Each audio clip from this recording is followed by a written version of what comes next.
Assalamualaikum warahmatullahi wabarakatuh.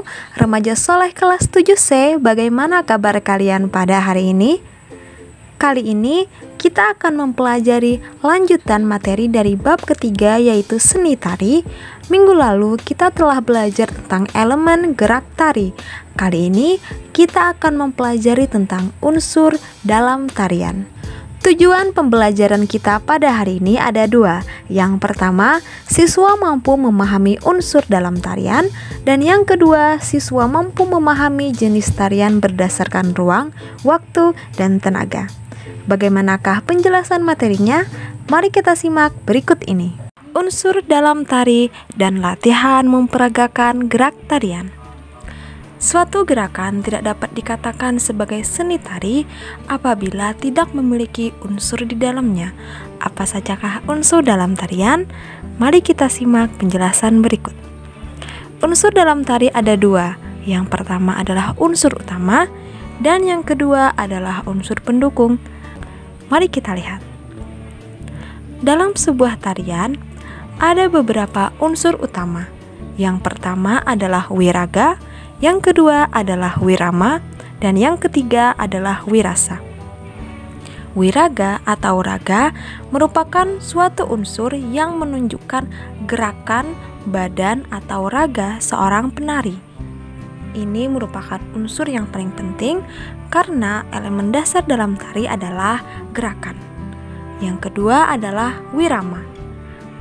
Setiap tarian harus memiliki unsur irama yang menyatukan gerakan badan dengan musik yang mengiringinya, baik dari segi tempo maupun segi iramanya. Dan yang ketiga adalah wirasa. Seni tari harus mampu menyampaikan sebuah perasaan yang ada di dalam jiwa melalui suatu gerakan dan ekspresi yang ditampilkan oleh penari. Selanjutnya, unsur pendukung dalam sebuah tarian. Yang pertama adalah ragam gerak. Suatu tarian akan terlihat indah apabila seluruh anggota badan berkolaborasi, bukan hanya kaki dan tangan. Kombinasi dari raut muka dan lirikan mata, juga ekspresi wajah akan menambah daya tarik tersendiri, sehingga tarian tersebut akan terlihat lebih estetis. Yang kedua adalah iringan. Suatu tarian bisa dinikmati jika diiringi dengan musik yang ritmis dan cocok dengan gerakan suatu tarian, sehingga menampilkan paduan yang indah antara gerakan dan musik. Namun, tari akan jauh lebih indah dan dapat dinikmati jika diiringi dengan keluarnya suara dari tubuh penarinya, baik berupa tepukan, hentakan, maupun teriakan. Yang ketiga adalah rias dan kostum.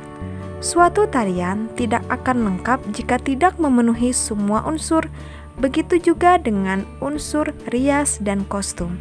Tanpa rias wajah dan kostum, suatu tarian akan terasa hambar dan tidak menarik untuk ditonton.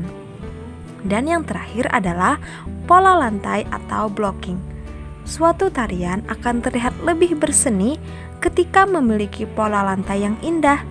Penari tidak hanya berdiri di satu titik saja, penari juga harus menyesuaikan dengan tempat dan penontonnya.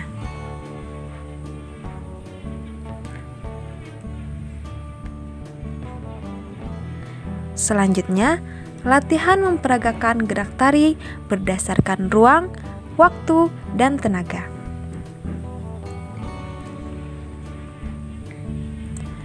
Beberapa jenis tarian berdasarkan unsur ruang, waktu, dan tenaga ada tiga. Yang pertama adalah tari individu, yang kedua adalah tari berpasangan, dan yang ketiga adalah tari berkelompok. Masing-masing bentuk tarian membutuhkan pengolahan pola lantai yang berbeda, di mana pada tari tunggal, pengolahan pola lantai dilakukan secara individu atau satu orang, baik individu pria ataupun wanita. Sedangkan pada tari pasangan atau berpasangan, pengolahan lantai dilakukan secara berdua, dan tari kelompok diperlukan kerjasama yang baik antar seluruh anggota penari. Dalam gerak tari, unsur ruang, waktu, dan tenaga merupakan satu kesatuan utuh.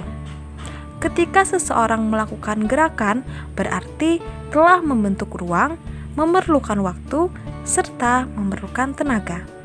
Seorang penari harus mampu mengolah ruang, waktu, dan tenaga sehingga gerak yang dilakukan tampak dinamis. Pengolahan unsur gerak ini pada tari tunggal berbeda dengan tari berpasangan. Demikian juga dengan tarian berkelompok. Pada tari tunggal, kemampuan individu lebih menonjol, sedangkan pada tari berpasangan dibutuhkan kemampuan untuk saling mengisi gerak, dan pada tari kelompok dibutuhkan kerjasama yang baik. Pengolahan ruang, waktu, dan tenaga di dalam gerak tari berkaitan dengan beberapa karakteristik.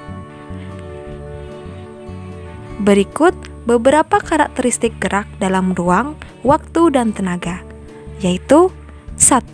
Menggunakan tubuh manusia sebagai instrumen dan gerak sebagai medium. 2.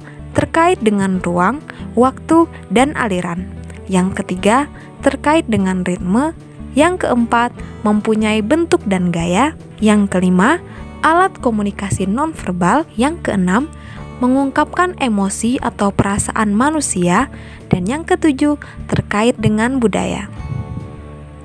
Selanjutnya, mari kita simak beberapa contoh tarian individu, berpasangan, dan berkelompok berikut ini.